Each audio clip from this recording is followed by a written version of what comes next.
And now back to My Roommate is a Stitch on MTV. MTV? What up, Ohana and shit? Kill me. Hey, I'm Stitch. I'm Stitch. I'm Stitch. This is the best we could come up with? Yeah, I couldn't figure anything else out this month. No, it's okay, dude. You're doing your best. Thank you. An idiot. Huh? Hey, where Nani at? I'm trying to aloha ikomo mai, you know what I'm saying? So he just acts like an MTV star? That's the joke? Hey, you know the Hawaiian roller coaster ride they talk about in the movie? Hey, that was this dick. This dick. Hey, dude, I think I saw Nani in the kitchen. I think she has a bikini on. Oh, I love objectifying women, you already know. And that's Stitch saying that, by the way, for legality reasons. Stitch is saying that, not me. I love women's rights. Oh, Nani! Hey, aloha means make me a sandwich. May! God! May, yep, month 5 of 2025 was pretty damn surprising. In terms of movies, we got some surprise hits, movies I did not expect to see so high on my list. No joke, this month I checked out 7 movies in theaters, and 3 of them were really good. That being said, 3 of them were okay or mediocre, and 1 of them is genuinely a candidate for the worst of 2025, wow. Gaming-wise, I definitely stepped back from newer releases due to other videos I had to record gameplay for, and budgets obviously. But I still picked up and completed 4 titles that range from small indies to frickin' Doom. TV-wise, it was a big week. I didn't get to watch Murderbot, which was on my list, but I just haven't been able to. But I did watch a lot of reality TV this month. Also, this month onwards, I will leave this symbol in front of an entry that contains spoilers. So if you don't want spoilers, I have each entry timestamped, so there will be no issue. It's been a wild month, so let's see how everything stacks up. Also, yeah, I'm ranking them worst to best again. Do something about it, pussy. This is May 2025. The worst thing I checked out in May is Hurry Up Tomorrow. What the fuck was this? This felt like a dream, but not a good one, like a wet dream. For a fetish that's not yours. This was garbage. The Weeknd has shown time and time again that he has mad talent and is obviously one of the leading guys in the industry of music. When it comes to acting, what was that show called? Oh yeah, Garbage. The Idol was so bad, and it clearly showed not only does Abel just not know how to act, but he just doesn't understand that movies and TV aren't just advertisements for his music. Which brings me to literally a movie named after his most recent album. Not even subtle this time. This movie is something else. It's an entire mess, and the worst part is, it feels just like a joke that The Weeknd made, but none of us are in on it. What the hell made Jenna Ortega accept this role? I mean, she is one of the best parts of this show, but not only her, Barry Keoghan is in this, and he has no impact. But of course, as many clips that have surfaced online have shown, The Weeknd is awful in this. This is somehow worse acting than when he was in The Idol, which is anything but a compliment to The Idol. This feels like a bad joke, and a joke we don't even understand. The guy who made some great albums too. I have to address that I do like The Weeknd's music, but it's clear that he either chose the wrong album to adapt, or The Weeknd should just stay in music. You know, I really feel bad for Love, Death, and Robots. It was one of those Netflix shows that always got dicked over because Netflix likes animated CP more. Also, that ended this month. I didn't watch it because it's f***ing Big Mouth, no way. But Love, Death, and Robots often kept getting shafted in order for Nick Kroll's masterclass of how not to make an animated series run for 8 seasons. And sadly, that's where season 4 of Love, Death, and Robots comes in. I'm not gonna act like the 4th season is the absolute worst, but of the show's run, it just felt rushed out. Of its 10 episodes, I'd say maybe 2 or 3 were up to the series standards, but other than that, I just couldn't believe after such a long hiatus, we finally get volume 4 and it's just not that great. Remember how I said Lilo and Stitch was my favorite animated film of all time? How it was just a miracle of animation mixed with clever humor and powerful emotions? Hey, What? This remake sucks. I don't quite hate it as much as some other Disney remakes, but considering my love for the original, it definitely sucks. As I said, spoilers ahead, you've been warned. So it contains the same idea as the original film. There's these sisters Lilo and Nani who come in contact with Stitch, you know the story of the movie, so what do they change? Ain't shit but stitches and sandwiches. Could you believe my Stitch is more accurate? So I'll choose 3 talking points here, as I don't want to go too deep into this since I still have another video I have to talk about this movie with. Talking point number 1, Jumba is the villain. For some weird reason, instead of sticking to the film's initial idea that there really wasn't any villain, just people doing their jobs, no, they make sure you hate Jumba so that he can be the obvious villain. Talking point number 2, no Gantu. Okay, so if Jumba is the official villain, then where does Captain Gantu come in? Hell, you can argue he's the reason the 3rd act gets kicked off when he kidnaps Lilo instead of Stitch. Well, the solution to this weirdly specific problem is simple. Captain Gantu isn't even in it. He's never mentioned. Talking point number 3. Ohana don't mean shit. bitch. Jersey Shore was humanity's biggest mistake. Let's talk about it. You know the film's famous phrase, Ohana means family and family means no one gets left behind? That's a really nice sentiment, Lilo. Now here's Nani leaving you behind in foster care. Wow, Disney didn't understand the themes of their own fucking movie? Well, I haven't been this outraged since the Snow White remake 2 months ago! The only thing that kinda works, and even then, it's not always great. I liked Zach Galifianakis' Jumba. I loved David Ogden Stiers' accent, but I kinda like that Galifianakis takes his own approach. Honestly, me and Gabe pulled a double feature with this and Mission Impossible, and by the time we got around to seeing Mission Impossible, they used the no cell phones thing featuring Stitch, and I looked at Gabe and said, I already forgot that existed. Look, I have so many things I want to say about this movie, but I gotta move on. Just know this remake is not good. Also, there's no book scene. How dare you? Okay, not a terribly big jump in quality, but next up we got Fight or Flight, the one film this month I completely forgot I watched. It was the film from May 9th, before Final Destination Bloodlines, but after Thunderbolts. This was more of an obligatory release. I mean, what else even released May 9th? Juliet and Romeo, a whoop-de-f***ing-do. The 40th adaptation of that play, yippee. It was just kind of there. Josh Hartnett was good, though, and occasionally the action hit, but it was just completely forgotten by the time I got out of the theater. You know that scene from You Don't Mess with the Zohan where he just f***s with the guy using only his foot? There's a game about it. Glum. Yeah, I played it. It didn't run well on my computer, but from what I played, it was fine. Definitely a one-and-done experience, but one I'm okay with having. Dude, I'm so sorry to interrupt. What the hell, man? I'm in the middle of a video. Hey, listen. Gordon Ramsay hasn't had a new show. How long are we talking? So if there's Next Level Chef... 3 months ago. Dear God, get him a new show then! Well, I just don't know a show off the top of my head. Just think of whatever, dude. Reality TV watchers have very low standards. Beast Games. Okay, all right. Let me think. Oh, Gordon Ramsay goes to a dying restaurant. I should beat your fucking ass. Undercover. Print it. I don't even know. So yeah, it's kitchen nightmares, but Gordon Ramsay pulls a secret FBI shit that I'm honestly scared that he just knows how to do. It's good though, it's a solid enough show, but if you don't like shows where Gordon Ramsay makes it all about himself, this is sadly another show like that. I enjoyed for what I watched, I just can't recommend it for everybody, but for Ramsay fans, it's definitely something you should check out.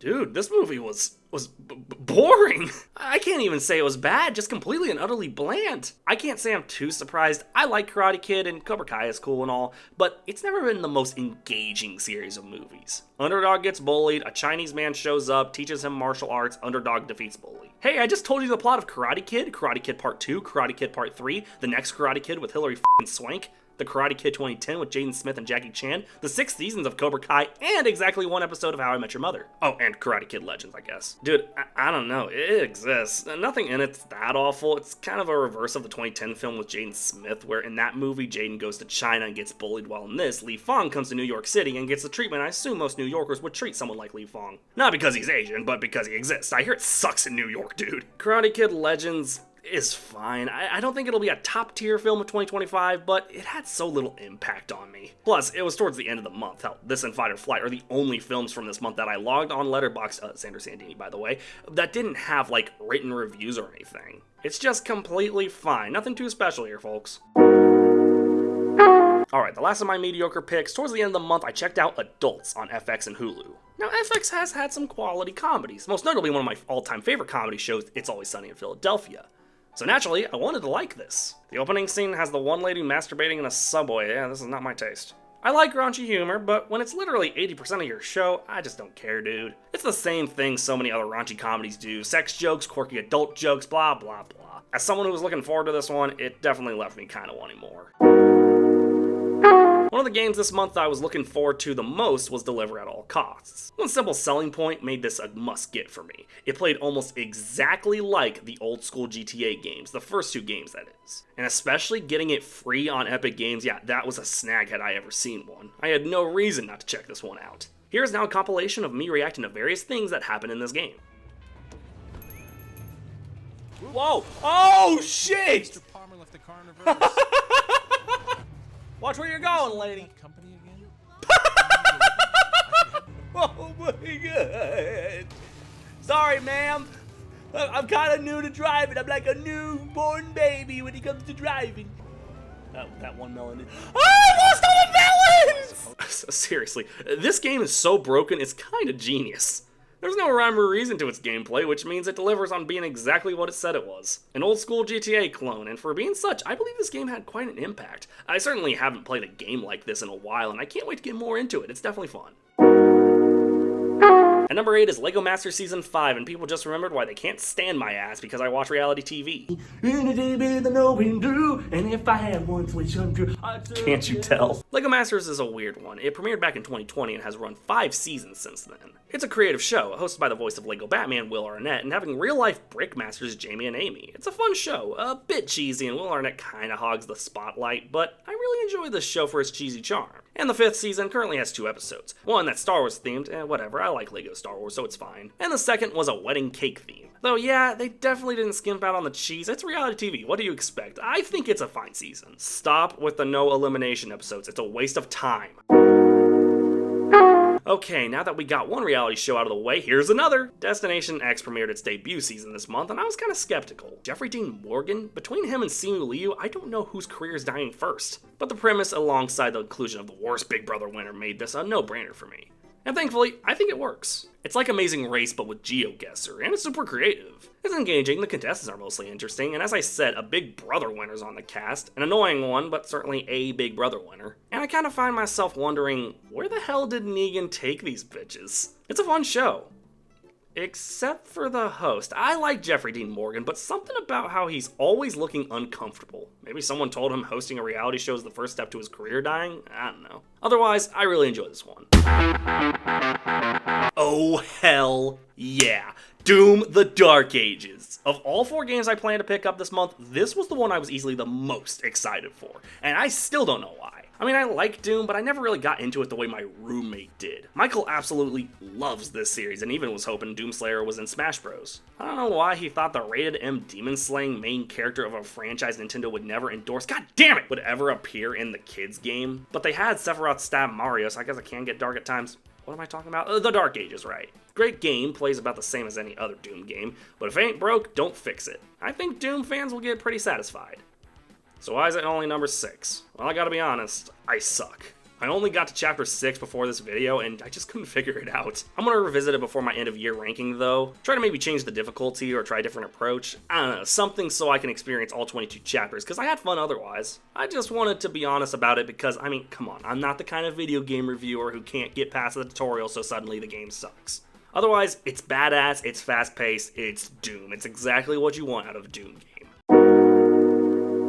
Okay, coming at number 5 is Mission Impossible: The Final Reckoning. I gotta be honest, I heard some bad shit about this film. I heard it was easily the worst one, it was too long, it was dragged out, it didn't feel like enough action was in it. So I'm glad to report the only thing I felt out of those problems was that it was too long. 2 hours and 50 fucking minutes, you could have easily taken 20 minutes out of it. But other than that, I really enjoy this one. It's got some good heart to it, it knows it's the last film, and it goes out with a bang. The action is intense and fun to watch, and the cast all give it their A game. Ving Rhames deserves an Oscar, dude. He really killed it. Sure, it's long, but considering it concludes a nearly 30-year-old franchise, I have no problem with the length, as long as the film itself was interesting, and I'd say it was.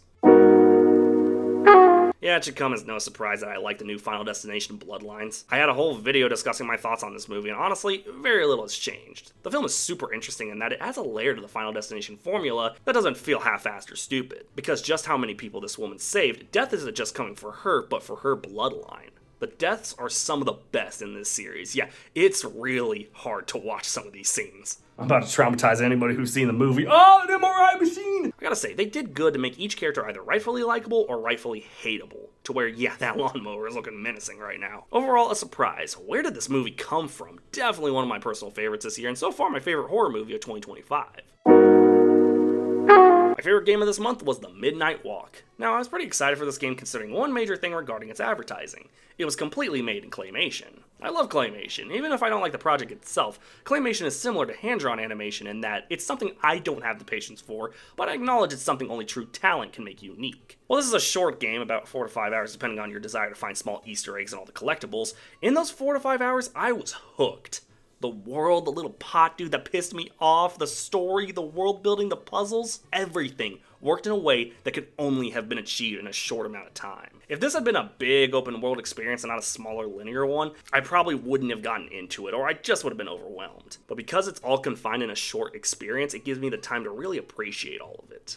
If I had one major complaint, the Pop Boy AI is too fucking stupid. See, throughout the game you have to hide in these closets in order to hide from the monsters, and it's intense, especially with these weird egg creatures. But then I just see Pop Boy's goofy ass just standing outside like, "Hi, I'm your buddy," and I just like, damn it, Pop Boy, those things want to kill us! But the puzzles and overall gameplay make it one of my favorites this year, an absolute triumph for the studio. Please go play this game, it was such a masterpiece.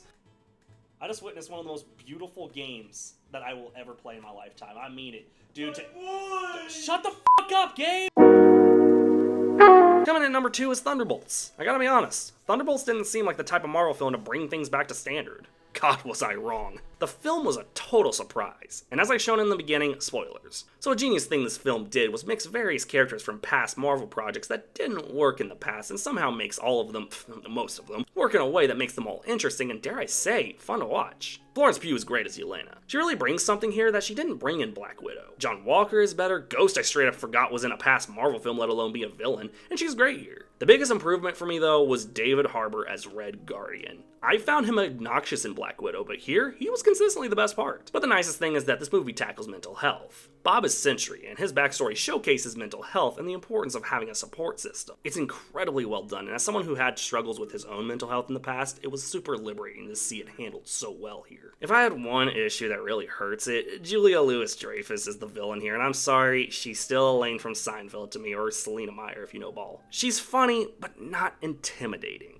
Being the film's villain really doesn't do anything for her, and I just found her boring. But she's not in it for too long, and I'd argue Sentry as a whole makes it worth getting through Valentina's scenes. Oh, and Geraldine Viswanathan plays her assistant? I got nothing there. Overall though, this film is a surprise and a half. I really liked it. So what could have beat it? The best thing I checked out in May was Pee-wee as himself. I gotta be honest, the only reason I'm talking about this now is that I won't discuss it in any of my 2025 rankings. Because I think miniseries are in their own league, not to mention it's only 2 episodes. This, of course, is a docuseries on the life of Paul Reubens, the man who played Pee Wee Herman. I don't think I'm gonna say anything else. I think you should just watch it and you'll see why this was so special. I don't usually talk about documentaries, but this is easily a documentary worth checking out. It's super special, and it's my favorite thing I checked out in May. Hey, quick, what's this one? It's little and broken, but still good. A quote from the movie about how family is everything despite how broken or little it is. It's a review of your balls! Dude, I'm not kidding. Sandra Costello on Yelp says, it's little but broken and still good sometimes. Dude, your sex life has a 2 out of 5 on Yelp? What the fuck? This is the hell I live. Yeah, show's canceled. Really? Why? Low ratings? Cease and desist from Disney. Yeah, this is mad illegal. I'm surprised we got away with it for as long as we did. Come on, Stitch. Oh, they're gonna use me in the live action sequel. I'm tired. Bye!